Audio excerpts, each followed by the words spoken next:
우리는 오늘 이 시간에 하나님과 예수님과 하나 되는 방법을 성경을 통해 찾아보려고 해요. 자, 그렇다면 예수님과 하나 되는 방법은 네 가지가 있습니다. 그 네 가지를 하나씩 찾아가 보죠. 자, 첫 번째, 복종의 관계가 있습니다. 흔히 순종으로 바꿔서 말해도 틀리지 않습니다. 그러니까 예수님과 내가 하나 될 수 있는 방법은요, 순종하는 겁니다.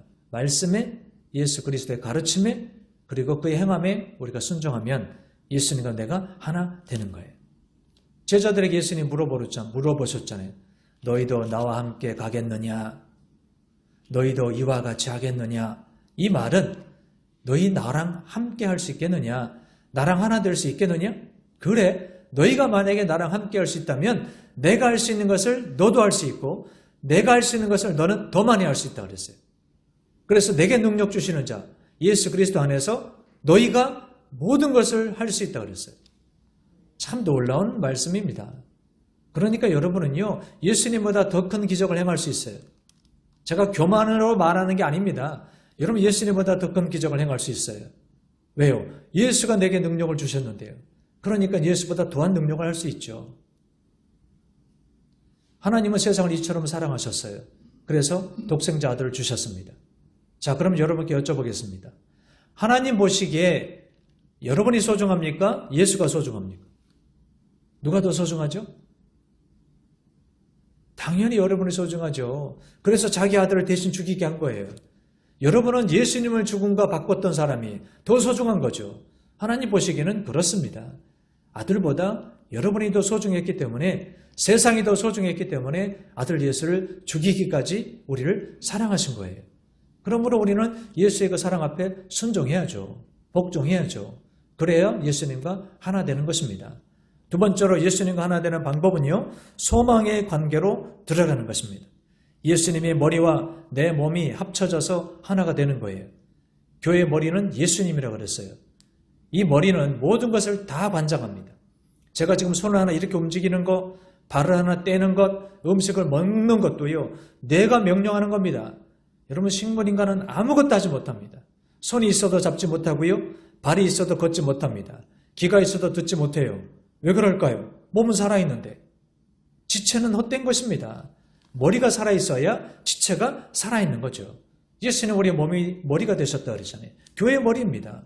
그리고 우리는 그 머리에 붙어있는 유기체적인 공동체예요. 지체들입니다. 그러니까 머리가 명하는 대로 우리는 가는 겁니다.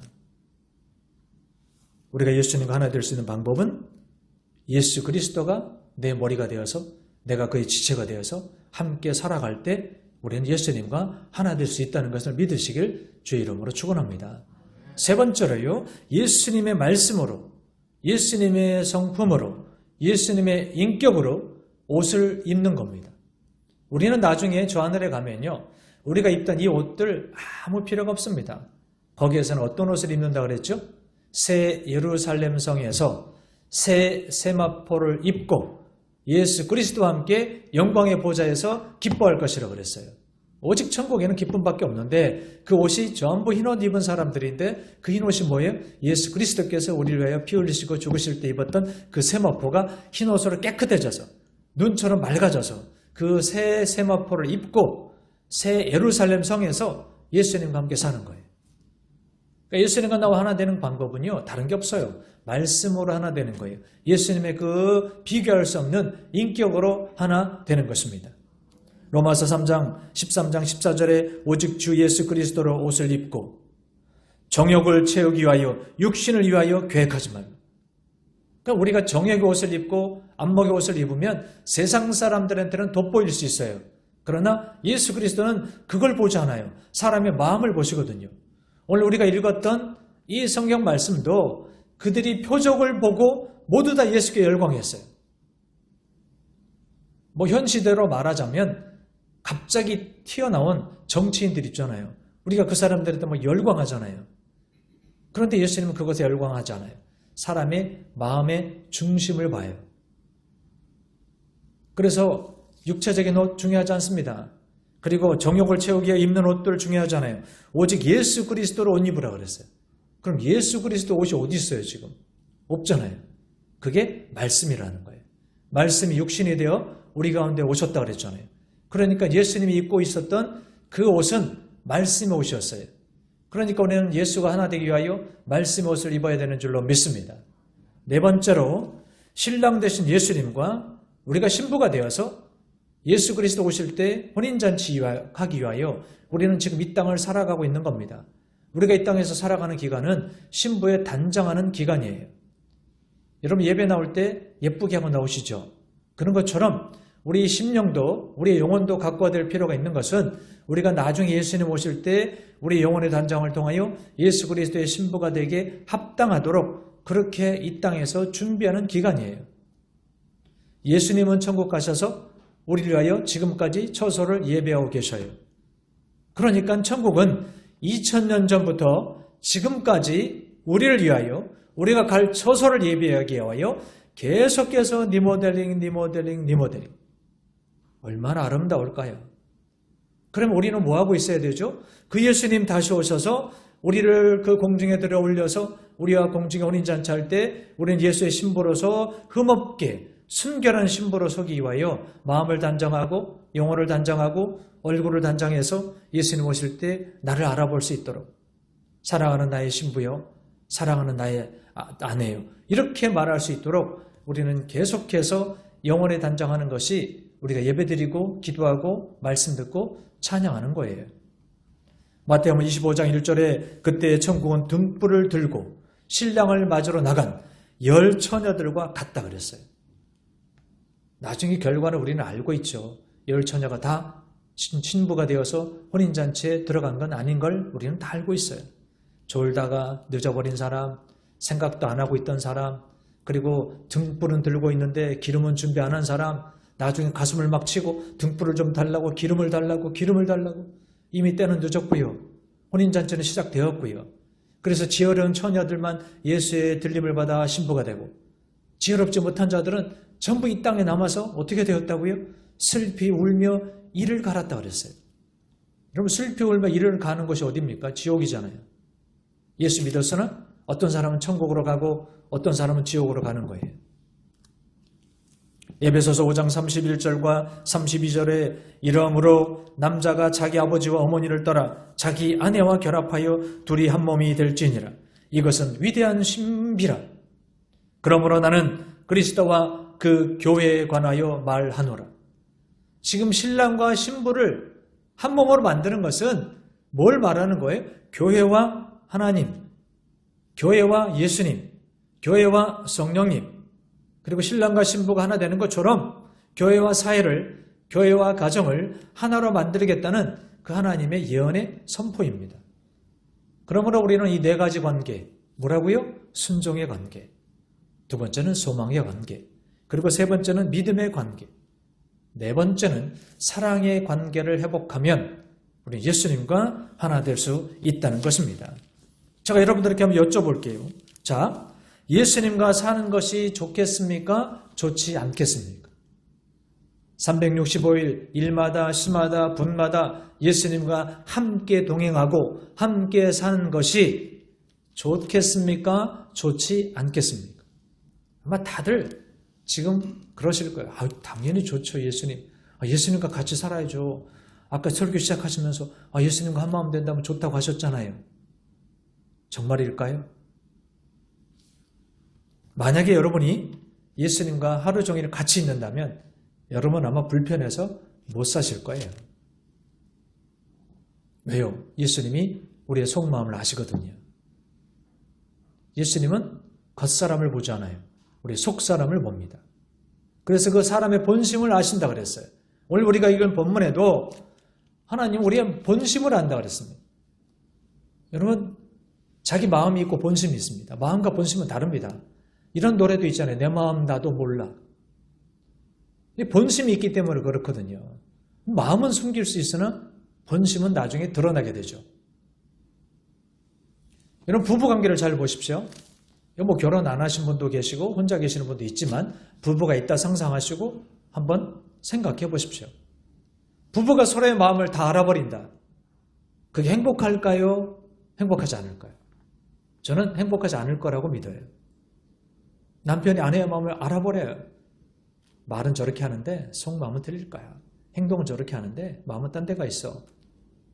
여러분, 부부가 그걸 서로 알아버린다면 어떻게 살겠어요? 서로의 속마음을 안다면 아마 국가 간의 전쟁보다도 더 큰 전쟁이요, 가정에서 일어날 거예요. 오늘 본문 23절에 보니까 6월절에 예수께서 예루살렘에 계시니 많은 사람이 그 행하는 표적을 보고 그 이름을 믿었다 그랬어요. 왜냐하면 예수님께서 예루살렘에 계시면서 많은 기적을 베푸시고 병든 자를 고치셨거든요. 그러자 사람들이 그 행하시는 표적과 권능을 보고 구름대와 같이 몰려왔습니다. 정치인들이 그렇잖아요. 한마디 말하면 사람들이 막 몇십만 명이 팔로우 하잖아요. 그랬다가 그 사람한테 실망하고 다 흩어지고, 또 한 사람이 스타가 되어서 나오면 또 사람들이 수십만 몰렸다가 그 사람 청문회 해봤더니 이중국적에다가 그 다음에 자녀들 회의로 도피시키고 별게 다 드러나니까 또 다 흩어져버리고, 뭘 보고 따랐던 거예요? 그 사람의 본심이나 그 사람의 마음을 쫓지 아니하고 그 사람의 표적을 쫓아간 거예요. 오늘 똑같은 사건이 2000년 전에도 이 유대 땅에서 벌어진 겁니다. 그러면서 예수님은 그들의 속을 아셨기 때문에 이렇게 말씀하십니다. 저들이 나를 믿기는 하지만, 여러분 잘 들으셔야 합니다. 여러분 예수 믿으십니까? 아멘이시죠? 그러나 믿기는 하지만, 이런 사람이 얼마나 많은지요. 예수 믿긴 믿어요. 교회는 다닙니다. 말씀 주옥같이 꿰뚫습니다. 찬양 기름지게 잘 부릅니다. 기도요 너무 잘합니다. 그런데 믿기는 하지만 그 중심에 나를 믿는 것이 아니라 뭘 믿는다고요? 표적을 보고 믿는구나. 표적이 뭡니까? 나타나는 거, 눈으로 보이는 거예요. 그런데 하나님은 세상을 지으실 때 보이는 것으로 지으신 것이 아니라, 보이는 것으로 된 것이 아니라 보이지 않는 것으로 되었다 그랬어요. 보이지 않는 게 뭐예요? 말씀이잖아요. 말씀은 누굽니까? 예수님이잖아요. 자, 그러면서 예수님 이렇게 말씀하십니다. 예수는 그 몸을 저희에게 의탁하지 아니셨으니 이는 친히 모든 사람을 아심이라. 그러니까 예수님이라는 사람의 인격이 얼마나 놀라운지요. 사람들이 막 쫓아오면, 그래? 저 사람들 데리고 정당 하나 만들어 볼까? 저 사람 하나 데리고 동업 한번 해볼까? 저 사람들 데리고 사업 한번 해볼까? 이럴 수 있잖아요. 구름대같이 쫓아오는데요. 정치인들이 그러지 않습니까? 사업하는 사람들이 그러잖아요. 그렇게 모아가지고 하잖아요. 그런데 예수님께서는 뭐라 그랬다고요? 그 몸을 저희에게 의탁하지 아니하시니. 여러분, 의탁이란 말은 의존했다 그런 말이 아니고요. 저들을 믿지 않았다는 겁니다. 저들이 예수님을 믿는다고는 했지만 예수님은 저들의 믿음을 믿지 않았다는 거예요. 믿음은 다 믿음이 아닙니다. 믿음은 참 믿음이 있고요, 거짓 믿음이 있어요. 또 믿음은요, 큰 믿음이 있고요, 작은 믿음이 있습니다. 저는 예수님과 우리가 연합하기 위하여 우리에게 주신 세 가지 보석이 있습니다. 그 세 가지 보석 중에 하나인 한 가지를 오늘 함께 은혜를 나누어 보려고 그래요. 예수께서 우리에게 말씀하셨어요. 너희에게 필요한 것은 꼭 세 가지가 있어야 될진데, 그 세 가지가 너희가 세상을 살아가는데 보석 같은 것인데, 그런데 그게 뭐냐? 믿음과 소망과 사랑이라 그랬어요. 믿음과 소망과 사랑이라 그랬어요. 그 믿음과 소망과 사랑을 가지면 예수님과 하나 될 수 있다는 거예요. 너희에게 필요한 세 가지가 꼭 있어야 될진데, 첫 번째가 믿음입니다. 여러분, 우리의 믿음을 예수님이 믿어줘야만 그것이 진짜 믿음이지, 내가 믿는다고 믿음이 아니에요. 교회 다닌다고 믿음이 생기는 거 아닙니다. 믿음은 하늘에서부터 내려오는 것이고요, 믿음은 하나님의 선물입니다. 내가 내 멋대로 믿는다고 해서 믿어지지 않는 거예요. 그래서 예수님이 믿어줘야 되는 믿음이 진짜 믿음인 거죠. 나 혼자 믿는 믿음을 짝 믿음이라고 그래요. 여러분, 사랑 중에 제일 허망한 게 짝사랑입니다. 나중에 버려도 그만이니까 편리함은 있죠.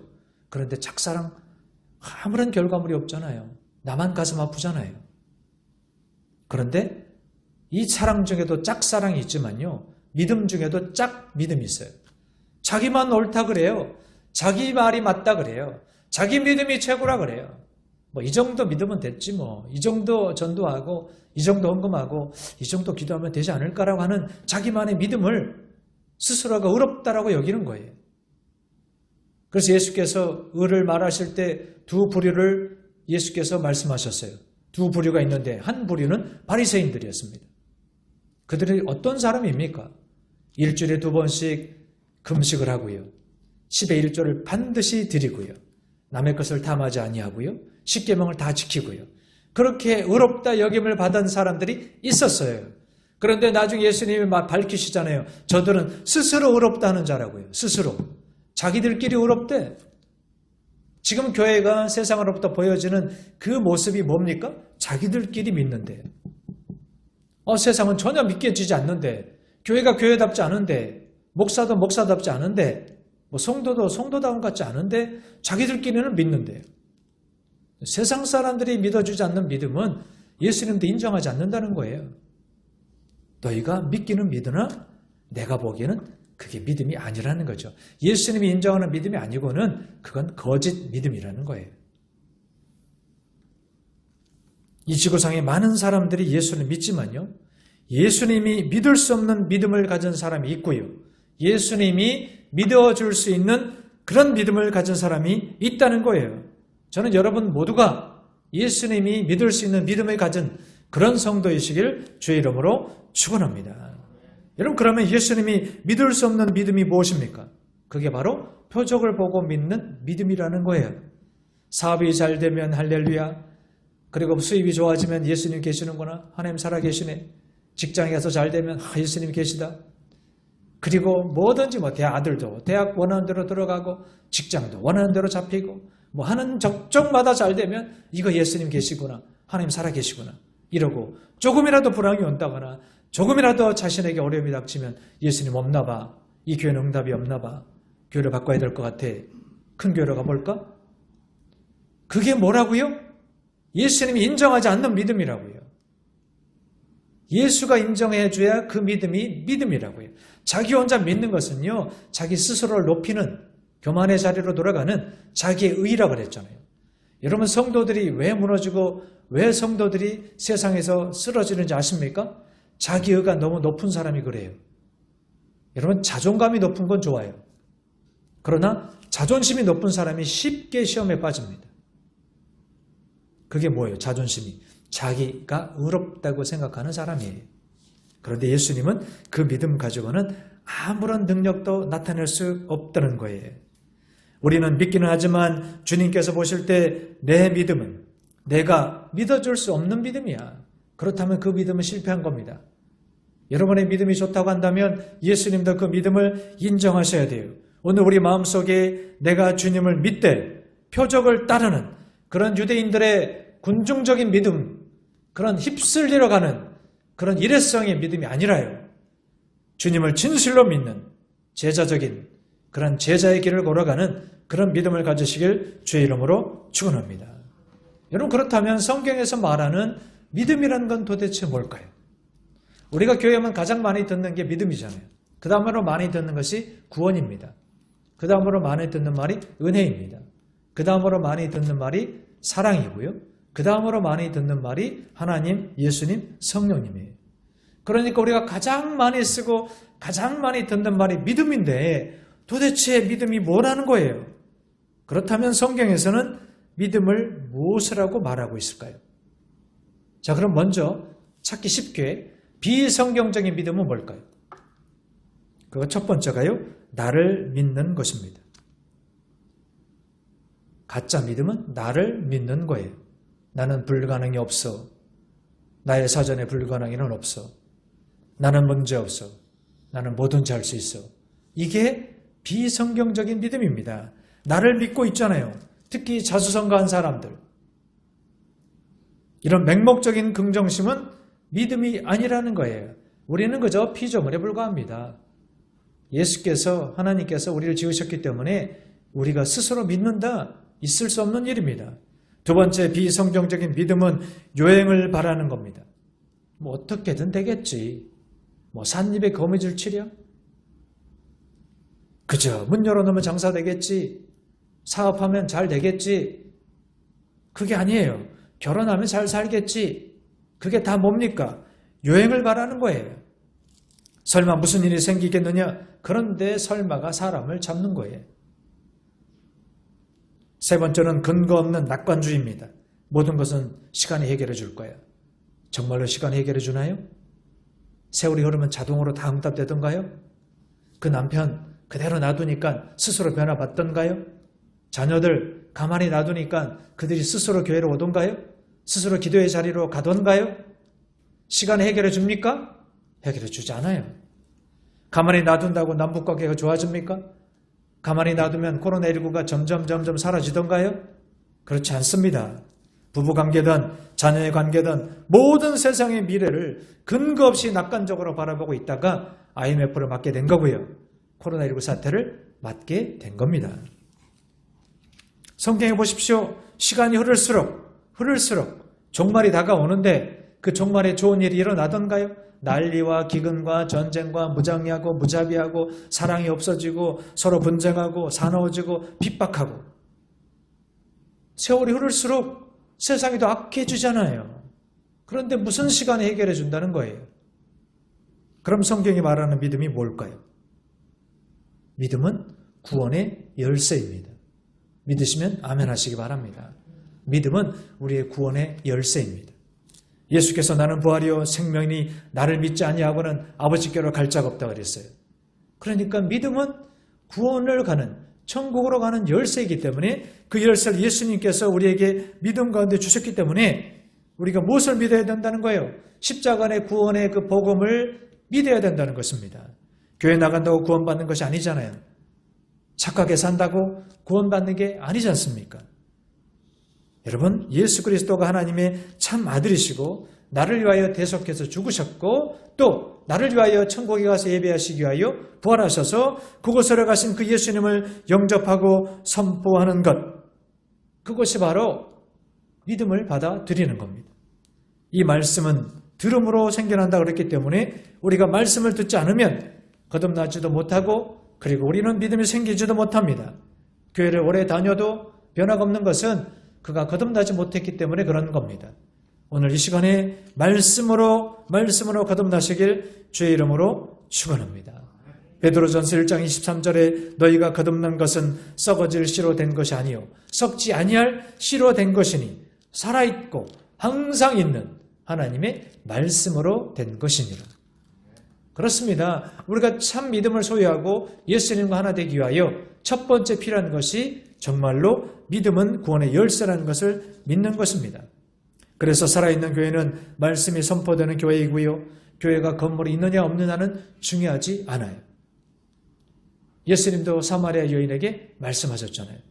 우리가 어디 가서 예배드릴까요? 그래? 여기서도 말고 저기서도 말고 또 예루살렘에서도 말고 너희가 영과 진리로 예배할 때가 올 것이다 그랬어요. 교회의 건물이 중요하지 않아요. 우리가 어디 있든 간에 무엇을 하든 간에 언제나 어디서나 영과 진리로 하나님 말씀을 듣고 보고 읽고 따라하면 그리고 행하면 그것이 바로 하나님이 예배하는 거예요. 예루살렘의 초대교회는 건물이 없었어요. 그들이 어디에서 설교를 들었습니까? 솔로몬의 행각에서 설교를 들었다 그랬어요. 솔로몬의 행각은 저잣거리에 사람들이 많이 다니는 곳에 있었어요. 그러니까 복음을 진짜 전하고 드려야 될 것은 우리가 살아가는 삶의 현장, 우리가 매일 나가는 일터에서 그 복음을 받고 그 복음을 전하고 영과 진리로 예배를 드려야 하는 거예요. 말씀이 우리 가운데 떨어질 때 우리는 그 말씀이 성령의 어떤 인큐베이터가 되어서 우리 안에서 결정적인 순간에 믿음이 들어오게 되고 그 믿음이 들어오면 우리에게 회개가 또는 우리의 자복하는 영이 우리 안에서 자동적으로 올라와서 그때부터 참 믿음이 우리 안에 뿌려지게 되는 것입니다. 그때부터 알곡 성도와 가라지의 성도가 나눠지게 되는 것이죠. 여러분, 그래서 믿음은 성령에 의하여 설득당하는 것입니다. 주는 그리스도시고 살아계신 하나님의 아들임을 고백하고 예수 그리스도의 십자가의 죽음이 나를 위한 죽음이었다는 것을, 그 나를 위한 사건이라는 것을 우리가 인식할 때 우리는 믿음으로 구원을 받았다는 것이죠. 여러분, 성경 속의 인물을 잘 보십시오. 다윗을 보세요. 다윗은 얼마나 믿음의 사람이었는지요. 그래서 그 믿음을 가지고 하나님 앞에 내 마음에 합당한 자라 그랬습니다. 그가 행함으로는 하나님 앞에 합당하지 못했어요. 그런데 그 믿음만큼은, 그 고백만큼은, 그 회개의 영만큼은 하나님의 마음에 가장 합당한 자가 다윗이었습니다. 그래서 시편에 보면 수도 없이 많은 회개와 탄식의 기도가 나옵니다. 그래서 우리가 다윗의 기도를 교동문과 묵도에서 인용하는 겁니다. 하나님이 가장 좋아하시는 기도문이니까요. 그 다음 베드로를 보십시오. 그도 믿음의 사람이었다는 것을 우리는 잘 알 수 있습니다. 여러분, 제자인 베드로가 무리를 걸어갔어요. 그런데 계속 걸었습니까? 걷지 못했어요. 처음에는 잘 걸어갔습니다. 우리 믿음이 이렇습니다. 우리가 처음 믿을 때, 초신자가 될 때는 온통 신앙의 봄 같았어요. 모든 것이 기쁘고 감격이었어요. 그리고 다 순종함을 했어요. 그런데 나중에 어떻게 됩니까? 베드로도 처음에 예수께서 무리로 걸어올 때 믿음으로 걸어갔습니다. 그런데 나중에 어떻게 됐죠? 환경을 바라보고 의심하고 두려움이 오니까 그가 물속으로 빠져버린 거예요. 이것이 바로 믿음과 거짓 믿음, 그리고 큰 믿음과 작은 믿음의 차이점입니다. 큰 믿음을 가지고 갈 때는 무리로 걸어갔다고요. 그런데 작은 믿음, 거짓 믿음이 들어오니까 두렵고 의심이 든 겁니다. 그때 걷잡을 수 없이 물속으로 빠져버리잖아요. 지금 내 삶이 왜 이렇게 경랑 속으로, 왜 이렇게 좌절 속으로 빠졌을까요? 나에게 의심이 들어온 겁니다. 두려움이 온 거예요. 불신앙이 찾아온 겁니다. 그렇기 때문에 그는 그만 세상의 물속으로, 그 광풍 속으로 빠져버린 것입니다. 여러분, 요즘에 자율주행차 대세입니다. 이제는 내가 손을 대지 않아도 차가 알아서 가고요. 차가 알아서 섭니다. 주차장도 자기가 알아서 가요. 그리고 속도도 알아서 줄입니다. 앞에 장애물이 나타나면 클락션도 자기가 울려줘요. 이게 자율주행차 시대가 됐는데요. 이 자율주행차를 제가 왜 말하느냐? 여러분 보세요. 우리가 지금까지 살아온 거 내 능력으로 내 뜻으로 살아온 것 같죠? 그런데 아닐걸요? 뒤돌아보세요. 누군가 나를 인도해 주셨어요. 누군가 나를 죽음에서부터, 가난에서부터, 저주에서부터 나를 이끌어 주셨어요. 그런데 그 사람은 손도 보이지 않습니다. 발도 보이지 않아요. 나에게 나타나서 말씀한 적도 없어요. 그런데 내가 환경 따라 왔더니 그게 하나님이 나를 이끄셨다는 것을 내가 알게 된 거예요. 그러니까 우리는 뭐예요? 영적인 자율주행을 통하여 누군가가 나를 여기까지 인도하신 것입니다. 사회 속도가 빠르면 좀 잡아주시고, 사회 속도가 너무 느리면 빨리 갈수록 뒤에서 밀어주시고. 여러분, 이와 같이 베드로가 100% 완전 자율주행의 코드를 맞춰서 그렇게 예수님만 바라보고 갔을 때는 무리를 걸어갔다고요. 그런데 그때부터 불안이 찾아온 겁니다. 두려움이 온 거예요. 의심이 온 겁니다. 그때부터 그는 완전 자율주행에 맡기지 아니하고 자신의 의지에 맡겼어요. 이렇게 걷다가 쓰러지면, 물속으로 빠지면 나 죽을 수도 있는 거네. 그때부터 자기 자신에게 맡기니까 걷잡을 수 없이 그가 물속으로 빠져들어버린 것입니다. 예수께서 그의 손을 잡으시고 뭐라고 말씀하셨습니까? 이 믿음이 약한 자요, 왜 의심하였느냐? 오늘 우리에게, 저에게 들려주시는 예수님의 음성입니다. 믿음이 적은 자요, 왜 의심하였느냐?